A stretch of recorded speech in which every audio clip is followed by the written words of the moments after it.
welcome back to another episode of the Breast Cancer Physio. My name is Jen McKenzie, lymphedema physiotherapist and ESSA accredited exercise physiologist. In this video, I'm going to be going over an advanced stretch for cording.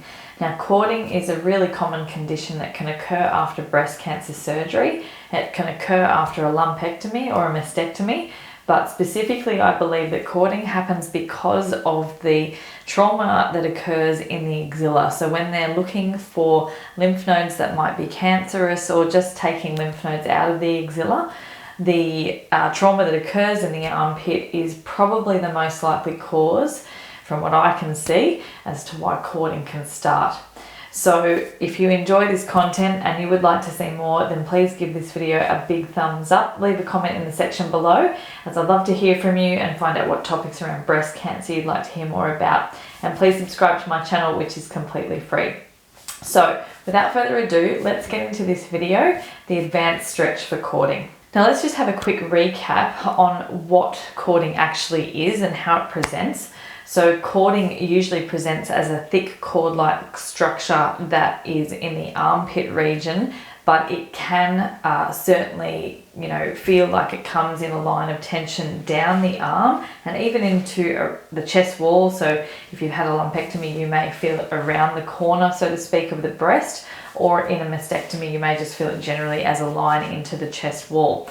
So cording is really, really common, as I said before, but the other good news is that cording is actually very treatable. Now, when people present with cording, where I usually direct them to is my original video on cording, which is called How to Resolve Cording After Breast Cancer. I'll put a little tag up now for the link to that video, because if you have just been recently diagnosed with cording, then the best thing to do is probably to watch that video first, because this particular stretch I'm about to show you is really only when that initial stretch, the basic version of this stretch, has only taken you so far into recovery. So go and watch that video first if you haven't already seen it. That video covers essentially what we call neural flossing. So cording, we believe, is nerve tension, and when we first start to address cording with a treatment technique, it's called flossing the nerve, or neural mobilization, or neural flossing. So that exercise, I'll just quickly demonstrate, essentially looks like this, where you have your wrist extended and your elbow extended, but you're essentially coming on and off at the wrist like so. So that's called neural flossing, which is in the first video I've done on cording. Now, that's a gentler version of the stretch I'm about to show you. The next level of stretching is called neural tensioning. Flossing essentially involves winding the nerve up only from one end and taking that stretch on and off. So it's like you're flicking a light bulb on and off. When we take it to the next level, which is called neural tensioning, we are tensioning both ends of the nerve. So I'll show you that position in 1 second, but ultimately this is a more aggressive stretch. So the only thing we have to be careful of here is that after you've done this stretch, that you don't want to you want to make sure that you're not pulling up too sore for hours on end after you've done the stretch. So if that's occurring, we definitely need to modify the stretch. So let's just go into how we perform this stretch. So you need to find a flat piece of wall, and what we're going to do is position your hand so that it is stable against the wall. So you want your wrist as far back on the wall and your hand flat against the wall. And that's assuming this is the side that your cording is on. So if I had cording happening on the left side, obviously I'd be putting my left hand on the wall. So I'm just going to, for this video, demonstrate cording as if it's on my right. So once our hand is flat or flush against the wall, and you really want to make sure your fingers are extended. So you don't want to have your hand, essentially like with your fingers curled, even though you're against the wall. So you want to have a flat hand and straight fingers. And then, interestingly, you may actually find that you, even in this position, start to really wind up the nerve tissue. So just take it easy with this stretch when you are very first starting out, because you can really quickly sometimes find out how tight your nerve tissue is. So if you can't really feel your cord in this position, that's when you can start to wind up the rest of the line of the nerve. So I'm going to start to rotate my trunk away from the wall, and as soon as I pushed my elbow a little bit straighter there, even though I don't have cording, I can still feel quite a strong neural stretch in this position. Now, if winding your trunk up, so I'm literally just going from straight on and then slowly twisting my body away. If you still can't feel anything at this point, then you can add your head and neck into that stretch as well. Because ultimately the nerve tissue that does come from the armpit originates from the base of the neck and the top of the thoracic spine. So joining the head and neck into this exercise as well as the trunk is really creating that stretch on the whole length of the nerve.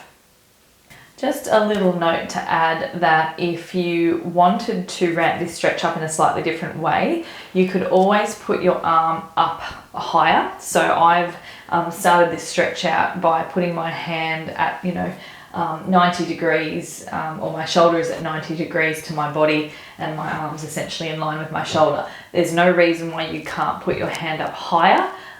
Or you can really go exploring with this stretch, and you can find the point at which this nerve tension really comes on.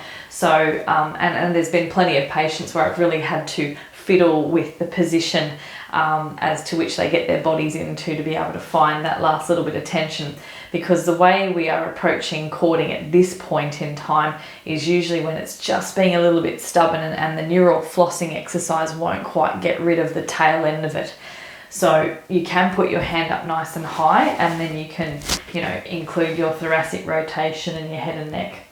The other thing you can include, of course, is maneuvering your hips. So you can actually drop one leg behind the other, and you can push your hips into the wall. So it's a little bit hard to demonstrate with this camera angle, but you can certainly start to push your hips side to side with this particular stretch if you're really having to tension the nerve sort of through this region as well. So just remember, ultimately it is starting position with the hand straight back, elbow completely straight, and a lot of women can hyperextend. So I might look straight here, but I can actually go a little bit further, which is quite common for females. We're quite hypermobile around our elbow joint. So if you do need to hyperextend your elbow, then by all means you can do that to put tension through that cord. And then we're going to add trunk rotation, so you can still keep your head straight and you can rotate your trunk. And then if you still can't feel any tension, you can turn your head. And then if you're really struggling to find that line of the cord, then that's when I would start to play around with different positions of the height of your arm. And then the last bit would be to include, shifting your hips away, which ultimately means dropping, one leg and then doing a little bit of a twist with your body. But you usually can find it with a little bit of exploring. So let's just talk about how long we should hold these stretches for, because compared to the basic level stretch, as I said before, this is a much more aggressive stretch. So we would probably like patients to aim for around a 30-second hold. In saying that, though, you can always build up to that or go longer once you can tolerate 30 seconds. So this becomes a little bit of trial and error. Certainly for my patients, when they first begin this stretch, we will generally say to them to aim for 30 seconds and have that 30 seconds as a sustained position. So it's not like you're necessarily sort of coming on and off. Although in saying that, I have had patients where they can't quite tolerate holding that trunk rotation, so they've actually done this as a next level cording stretch. So you can actually, just come in and out of rotating your trunk. But ideally, because we are trying to be a little bit more aggressive with the tension of the cord, what we can do now is rotate and hopefully stay in this position for an extended period of time. So whether it's 30 seconds, whether it's 15 seconds, and then you build on that as you tolerate the stretch more, that's fine. As far as frequency is concerned, I generally advocate doing this once a day. For people who are tolerating the stretch well, you can certainly do it twice a day. I don't think you would necessarily need to do it more than twice a day. 3 times might be a little bit excessive. Once is great, twice is fine. It's more what you need. So I wouldn't say don't do it twice. But it's more if you need to do it twice. If you really need to do this exercise twice a day, you might also want to consider getting down to a physiotherapist or a massage therapist who specialises in breast cancer, who's got experience with treating cording, because certainly getting some soft tissue work done through the cord could help. It's really interesting with cording because often what I find is that people who have stubborn cording might also have things like scar tissue tension or radiation fibrosis scarring, or tension through their rib cage or shoulder stiffness. And it's not just the cord that is limiting their range of motion, but the tension in other areas is sort of driving that tension through the cord. So I'll often treat the cord and get them doing neural mobilization exercises, but then at the same time I'm also looking at any other tension around where that cord is. So certainly getting a physiotherapist who specializes in breast cancer to assess cording, particularly if it's stubborn and it's hanging around, can be a really valuable thing to do. So as I said before, guys, the only warning I give with cording is twofold. One, cording can make noises when it is letting go. So by a warning, I just mean I like to alert patients that it is it is quite normal for cording to make a snap or a pop or a just a letting go sound. In the same way, like if you crack your knuckles or if you turn, suddenly you get a crack in your back. I believe that is a sign of things, releasing tension, and I think this is the same in cording. If you do hear any sounds when you're doing these stretches, it's no reason to be concerned. It's a very typical situation with cording that will it can make noises as it's letting go. So if that happens, don't worry, keep going with what you're doing, and you'll probably find that you actually feel a little bit more freed up after that noise has happened.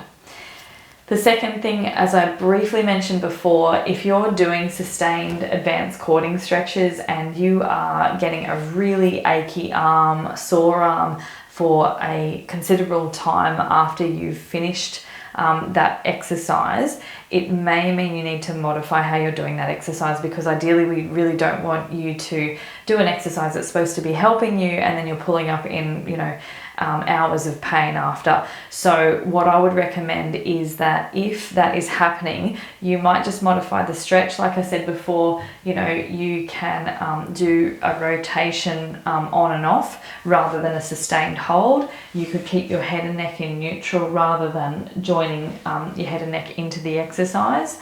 Or you might just go back to your flossing exercise for a couple of days, but just make sure you're in end range. So like I said before, if you're unfamiliar with the basic level of this stretch, then just head over to my video, How to Resolve Cording After Breast Cancer, and that will walk you through how to do the basic version, which is called neural flossing.